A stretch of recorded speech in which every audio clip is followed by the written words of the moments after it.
Sleep paralysis. If you've experienced it, you know it is potentially one of the most horrifying things known to the human race. Sure, some have fears of spiders, others a fear of sharks, but I think most would feel incredibly uneasy being mentally aware of what's going on, while simultaneously physically not being able to move an inch.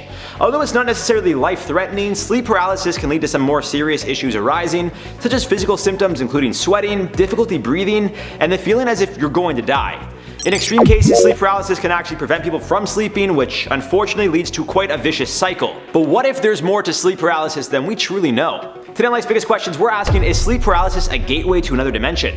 Smash that like button and let's get into it, folks. So sleep paralysis is as simple as you're physically sleeping but mentally awake. It's actually much more complex than that, and there are levels to this.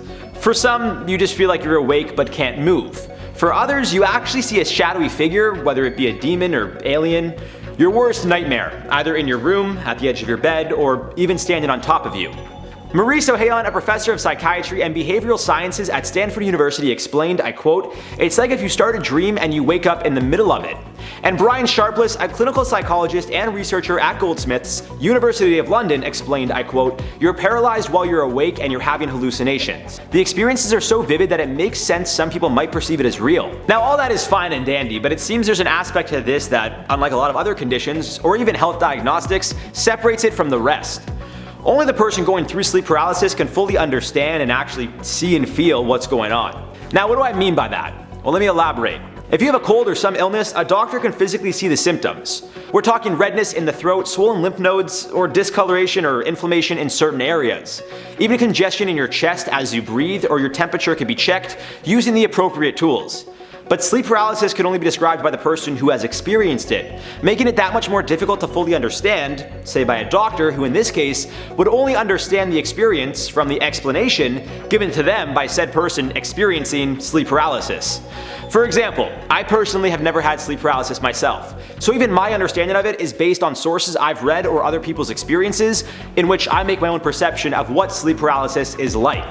And even for those who do experience it, well, I'm sure every experience is different for each individual. Which brings me to my next point, ultimately tying everything together. Who's to say when you experience sleep paralysis you aren't entering an alternate reality or dimension? Now this idea of dimensions can be incredibly confusing and ultimately may hurt your head. As we know, there are 4 dimensions. In simple terms, it's how we identify reality, with the 3 dimensions being the ones we can see daily, those that define length, width, and depth. The 4th dimension is time, but beyond this, things get a little tricky. Some theories lead scientists to believe there are a total of 10 dimensions, but truthfully, it's so convoluted and confusing, I really don't think me explaining all 10 dimensions would do it any justice.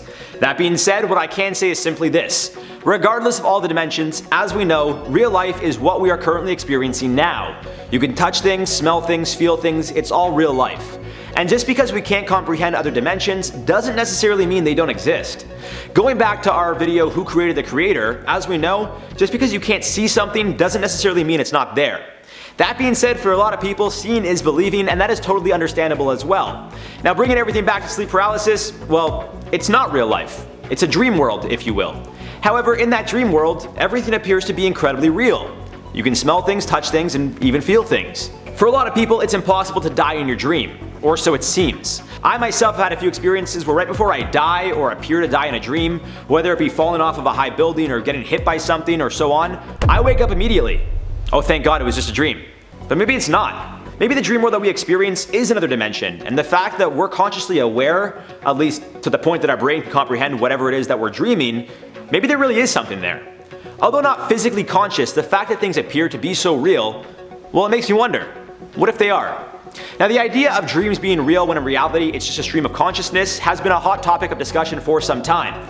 Although it seems scientifically it has been proven that dreams may just be a defense mechanism for our brains to relieve certain emotions or anxieties and fears we're holding back consciously. Yet sleep paralysis, well, that's not so much a dream. It's almost a place between the real world and the dream world.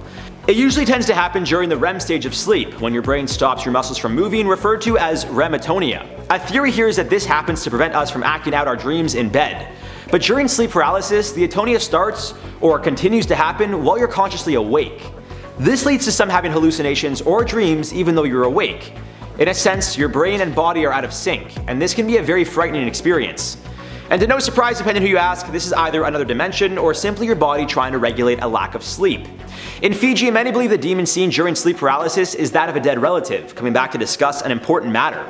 In China, it's seen as a ghost, while in Iran and Pakistan, it's the act of a demon or spirits taking over your body. Ultimately, it seems like this idea of sleep paralysis being another dimension is ultimately up to those who experience it. From a scientific standpoint, odds are they'd conclude it's not. But again, they aren't the ones fully experiencing it, so really they go off the information provided to them by the individual. Unless, of course, some of the researchers or scientists experience it, I guess. And the individual can only share what they consciously remember. Who knows what else happened they just simply can't remember. All in all, it's quite possible sleep paralysis is a gateway to another dimension. As of now, like anything scientific, it seems, although they want to make sense of it, it's kind of hard to. And without any way of proving for sure whether or not something is a fact, well, it'll ultimately be left up to each individual to decide. So I ask you, is sleep paralysis a gateway to another dimension, or just some mind games? Let me know what you guys are thinking about this one down below. For now, let's do some comment replies from the video. Who was the babushka lady? Revisited. Tyrell People said they're gonna make a movie out of this, bet on it. 100% they should. I don't know why they haven't yet. I mean, I actually think they have. I'm pretty sure off the top of my head when I was doing that video, they did make a movie about it, I think, and I can't remember. Because I've been doing a lot of these LBQs and I can't remember if it was about this or something else that I just recently did, but I think it was about this. Or no, maybe it was I think it was the Tank Man in Tiananmen Square. But I'm sure there is a movie about this as well.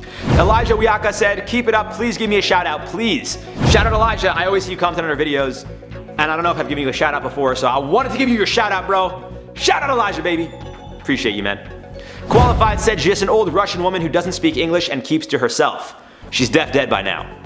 Very possible. That's like, the reality is it could be as boring as that, as like, again, there wasn't social media, so she was maybe some old Russian lady, maybe visiting America for whatever reason, just so happened to be there, left, didn't see the local newspaper, like, obviously, you know, it was international news, but, you know, again, like, if she's from Russia, I doubt they were talking about the babushka lady at the JFK scene. You know what I mean? Like, it's so convoluted that I don't think, you know, if she really was an old Russian lady that didn't speak English, maybe she just didn't know that people were interested, to be honest. Anyways, guys, that's all for this one. I've been your host, Ron Burgundy. Go f yourself, San Diego. I've been your host, Jared Bronstein, and we'll see you guys soon.